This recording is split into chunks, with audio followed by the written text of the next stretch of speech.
When I get to Warwick Avenue, meet me by the entrance of the tube.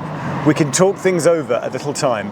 Promise me you won't step out of line. Hello, it's episode 6 of the Tube Decade series. I'm on the Bakerloo Line in Zone 2. It's time to do the splendid from the 1910s Warwick Avenue. Warwick Avenue opened in January 1915, all part of the Bakerloo Line's slow expansion north, section by section, after the original Bakerloo Line had opened in 1906. Warwick Avenue is now Grade 2 listed and is also in Zone 2, the first stop after Paddington that's in Zone 1, and is near the canal here at Little Venice, but more on that later. Generally, I do just love the Bakerloo Line by itself, the uneven clatter of its doors slamming together, the hum of air compressors, and the distinct noise of the Metro Canal motors. You somehow feel like you're always stepping back in time when you use the Bakerloo. And Warwick Avenue is no exception, and with no street-level building, there are just 2 staircases that take you down to the ticket hall area.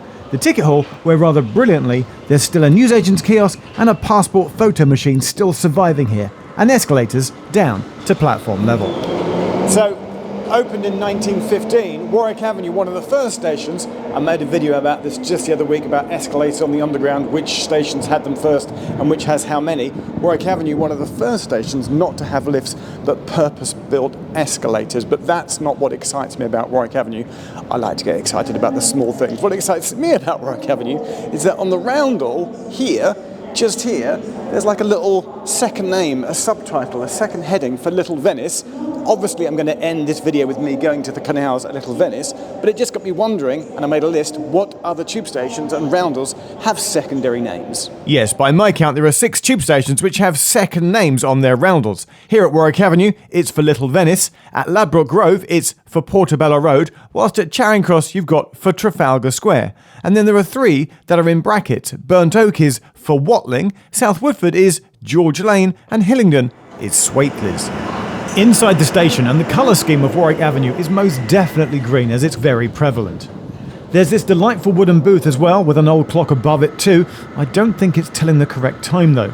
And on one of the old enamel signs nearby, a favourite of mine is always spotting those directional arrows which have fletchings on it, 2 in this instance. That enamel line diagram, by the way, is quite old. You can tell because it's had plates added over the top of it to reflect station name changes over the years. And outside and up on the surface, you'll find the street called Warrington Crescent. The station was almost called this instead of Warwick Avenue. Oh, by the way, the area is called that after being named after Jane Warwick of Warwick Hall in Cumbria. The green-coloured theme of the station is nicely replicated with this cabsman shelter, which is directly outside the station. You may recall that we saw one of those before in the Temple Station video, and here's the map showing where all the remaining ones are in London, and suddenly I do find myself with an urge to go and buy a cup of tea from all of them to be able to say that I've visited them all. And whilst it doesn't have a station building, there is this very obvious ventilation shaft tower which you can't miss.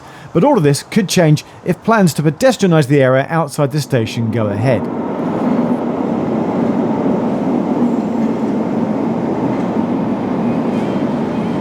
So as I sit and drink my tea, the obvious thing to do outside Warwick Avenue Station is to play the Duffy song of the same name. And then, also, it's time to mention this video's sponsor, Surfshark. Surfshark now have servers in over 100 countries around the world, with the main benefit being that you can switch your location on your phone or computer. This allows you to, say, get a better price for something when shopping online, as it can often be cheaper when bought from a different location. And another popular use is for streaming services. You can watch different content depending on where you are in the world, so with Surfshark you can easily switch up your location and access different streaming content. Surfshark also encrypts your internet connection, which gives you an additional layer of protection online, as it hides your digital identity.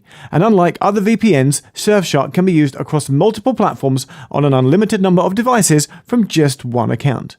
So, if you want to secure your online privacy, then go to this link, surfshark.com/Geoff, where you'll get 4 months extra for free, and there's a 30-day money-back guarantee as well. The link is down below in the description.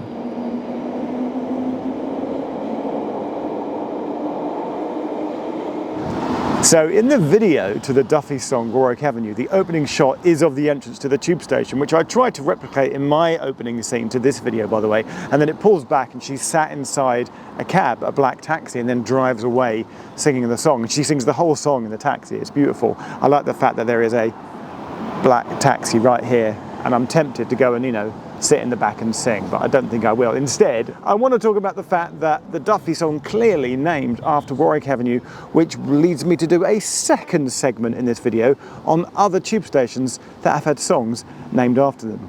Now, this list isn't comprehensive, so if there's any you think I've missed, please comment below.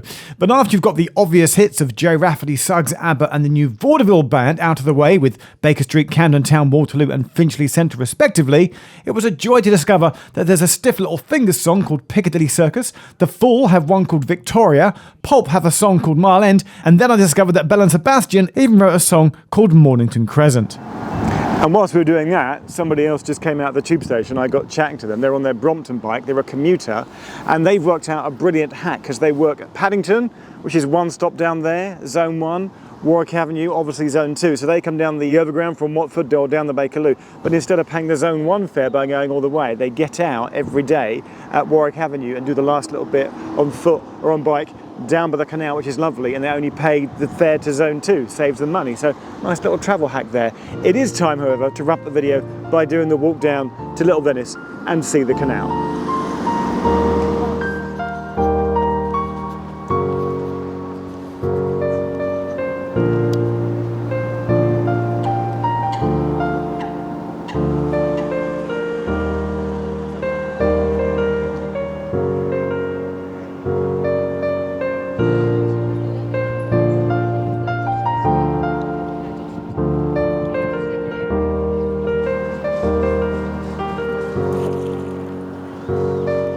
So Little Venice just behind me there, and I'm about to do one of my favourite things to do in London. If ever people come visiting, friends from out of town, tourists come by, I always say, let's go and do this. And that is to get a canal boat ride along the Regent's Canal between here down to Camden Town.